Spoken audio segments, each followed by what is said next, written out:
Hi friends, నా పేరు Sandeep and welcome to my channel. Friends, ఈ వీడియోలో మనం నార్మల్ యూఎస్బీ అంటే నార్మల్ పెన్ డ్రైవ్ని బూటబుల్ పెన్ డ్రైవ్లో ఎలా మార్చాలి అనేది తెలుసుకుందాం. దానికోసం మీకు రూఫస్ అనే ఒక సాఫ్ట్వేర్ దొరుకుతుంది. లింక్ నేను డిస్క్రిప్షన్లో ఇస్తాను. ఓకే, ఈ సాఫ్ట్వేర్ని ఓపెన్ చేసి ఇక్కడ మీరు ఐఎస్ఓ ఫైల్ అనేది ఒక డౌన్లోడ్ చేసుకోవాల్సి వస్తుంది. ఐఎస్ఓ ఫైల్ డౌన్లోడ్ చేసిన తర్వాత దాన్ని సెలెక్ట్ చేసి క్లిక్ చేయండి.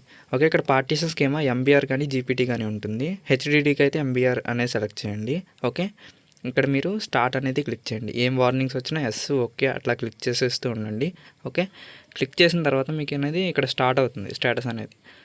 మొత్తం ఇక్కడ చూస్తే మీకు మొత్తం కాపీ అవుతూ ఉంటుంది. ఇదైతే 5 to 10 minutes అనేది పడుతుంది. ఓకే, ఇక్కడ మీరు చూస్తే ఒక్కొక్కటి కాపీ అవుతూ ఉంటుంది. ఓకే, ఇది bootable pen drive normal USB లాగా మనం యూస్ చేయడం.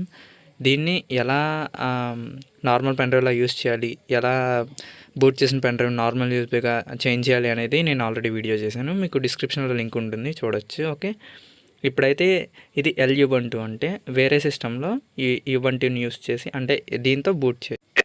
మీరు ఇలా ఇదే కాదు ఏదైనా యూస్ చేయొచ్చు. అంటే ఏ ఐఎస్ఓ ఫైల్ అయినా మీరు దీంతో రూఫస్తో యూస్ చేయొచ్చు, అంటే బూట్ చేయడం కోసం. ఈ ప్రాసెస్కి అయితే మీకు బయట 300 నుంచి 500 అయితే ఛార్జ్ చేస్తారు. ఓకే, మీరైతే ఒక పెన్ డ్రైవ్ ఉంటే చాలు, ఇలా ఏ సిస్టమ్కైనా ఓఎస్ వేసుకోవచ్చు. అంటే ఇది ఆపరేటింగ్ సిస్టమ్ కోసం ఐఎస్ఓ అనేది. ఓకే, మ్యాక్సిమం వీడియో అర్థమైంది అనుకుంటున్నాను. అండ్ మరిన్ని వీడియోస్ కోసం ఛానల్ సబ్స్క్రైబ్ చేయండి. Thanks for watching.